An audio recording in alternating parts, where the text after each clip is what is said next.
Who actually pulls the strings in world history? Governments and kings, or shadowy societies you were never meant to know about? Today, we're diving deep into the origins, rituals, and true impact of 8 of the most notorious secret societies. Some of these groups vanished long ago. Some still lurk under new names, and all remain tangled in rumor.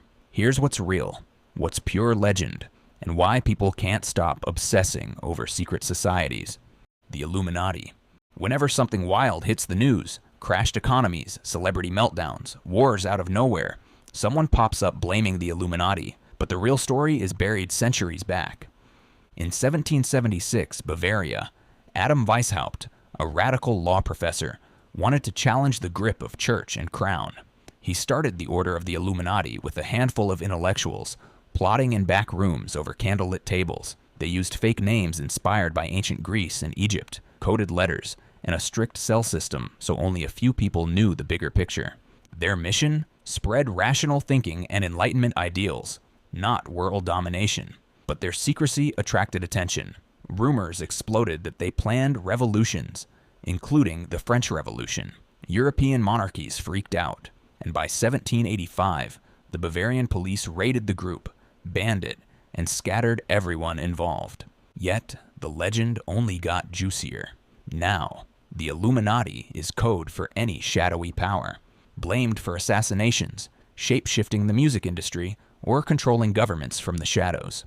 Historians agree the original Illuminati died in the 1700s, but the myth became immortal. Everyone's looking for puppet masters, and the Illuminati are the go-to boogeyman.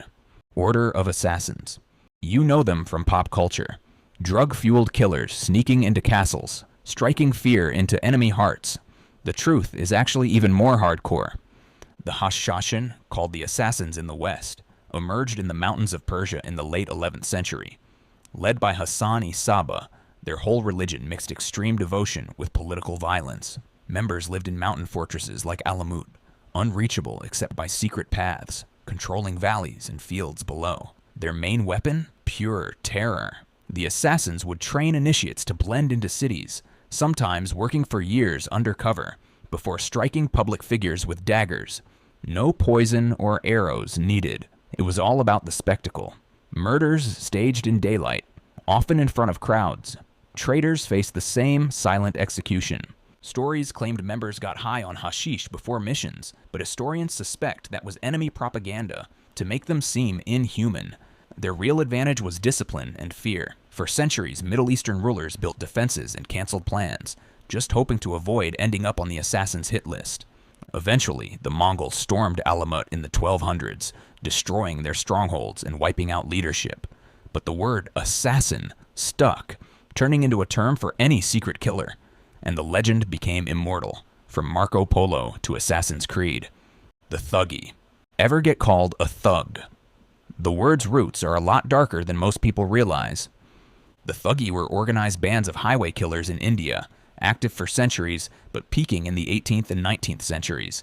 They disguised themselves as traveling companions, gaining trust as they walked side by side with unsuspecting merchants and pilgrims.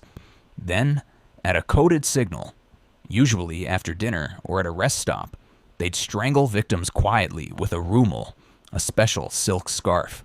Why did they do it? In their minds, it was a holy act, rituals to honor the goddess Kali.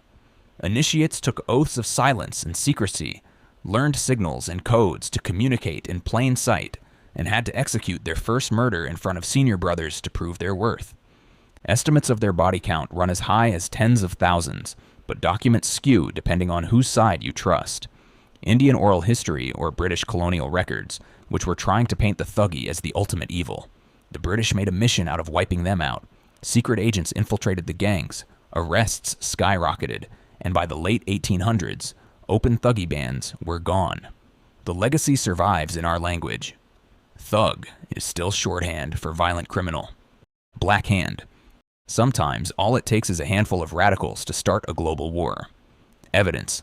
The Black Hand in early 1900s, Serbia. Born out of nationalist rage, this secret military society aimed to unite all Serbs by any means. Plots, violence, and a sworn code of silence. Recruits took blood oaths, promising secrecy on pain of violent death. Inside, ranks mimicked the military. Cell leaders gave orders, and nobody talked outside their unit. The big moment? 1914.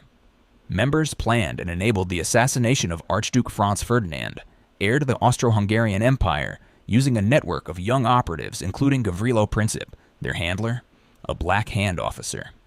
That gunshot set off a diplomatic domino chain that exploded into World War I. Afterward, under massive international heat, Serbian authorities cracked down, executing or jailing the society's ringleaders. The Black Hand's legacy? Chilling proof that even the smallest secret society, with the right timing, can rewrite the world's history. Ku Klux Klan. When you think of menacing white robes and burning crosses, you're picturing America's most infamous hate group. But the Klan wasn't just a single club. It's a shapeshifter that survived for more than a century. The first Klan started in 1865, made up of Confederate veterans bent on stopping Black Americans from gaining rights after the Civil War. Secrecy was everything. New members went through bizarre rituals, swearing loyalty using made-up titles and codes. Night rides included everything from threats and vandalism all the way to sexual assault, arson, and murder. But the story doesn't end there. The Klan reappeared in the 1910s, blowing up into a mass movement targeting immigrants, Catholics, Jews, and anyone else they saw as outsiders. Up to 4 million people joined at its peak. Judges, cops, even politicians. Every time authorities tried to smash the Klan, it just mutates, splintering into smaller cells that never fully die.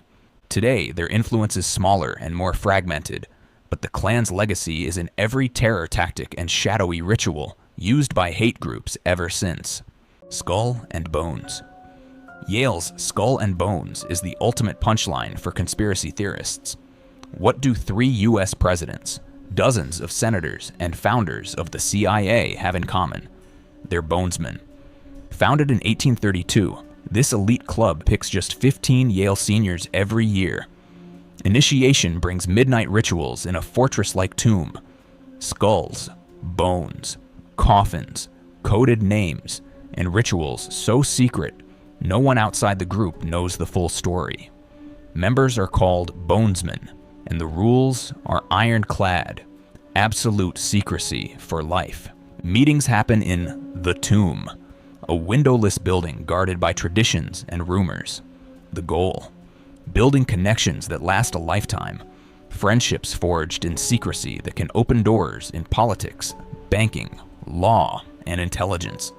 Nothing criminal here, just a hyper-exclusive network. But every powerful bonesman feeds the stories that Skull and Bones is secretly running America, pulling the strings behind closed doors. Yakuza. Organized crime in Japan doesn't hide in back alleys. It goes public, with business cards and headquarters office buildings. The Yakuza are Japan's syndicate kings, tracing roots back to the 17th century street gamblers and merchant enforcers. Their code is built on honor, hierarchy, and discipline. Biggest of all is the Yamaguchi Gumi, a group so large it operates nationwide like a mega corporation. New members are welcomed with a sake sharing ceremony. The stakes are sky high. Fail your boss badly, and you pay with yubitsume, self-amputation of a fingertip, and you'll probably have the tattoos to prove you're in. Yakuza control gambling, drugs, prostitution, blackmail, and protection rackets. Sometimes, they act as disaster responders, like after the 2011 tsunami, when Yakuza bosses sent aid faster than city governments. Yet that's just the respectable face. Violence, threats, and money laundering are daily business. Police crackdowns in recent decades pushed the Yakuza deeper underground, forcing members to drop tattoos, avoid media, and weave into real businesses. They're reduced, but not extinct. The line between criminal and corporate is as blurred as ever. Freemasons. Secret symbols, cryptic handshakes, a global brotherhood that counts presidents, scientists, and revolutionaries among its ranks. The Freemasons have inspired more conspiracy theories than maybe any other group. Their story begins with medieval stonemasons guilds in Europe. By the 1700s, the guilds morphed into philosophical clubs, open to doctors, philosophers, and leaders. Members join local lodges and move up ranks through dramatic ceremonies, passing from apprentice to fellowcraft to master mason. Rituals are all about symbols, aprons, squares, compasses, and other architect's tools, with lessons on morality and charity. Every detail, from the regalia to the handshake to the code words, is about secrecy and unity. Freemasons aren't running world governments, despite endless rumors. But the Masons were everywhere, helping spark the American and French revolutions, shaping university fraternities, and building monuments from DC to Paris. Today, Masons focus on philanthropy and social networking, but their secretive style keeps imaginations running wild. The more private they act, the more the legends grow. Secret societies, some are dead, some change their names, and a few thrive in plain sight. Their real impact? Sometimes it's just myth. Sometimes it's a revolution, a war, or a word used every day. Some say the biggest secret of all is just how powerful a good rumor can be. Who do you think is still pulling the strings? Drop a comment, and if you want a deeper dive into any shadowy group, let me know which one.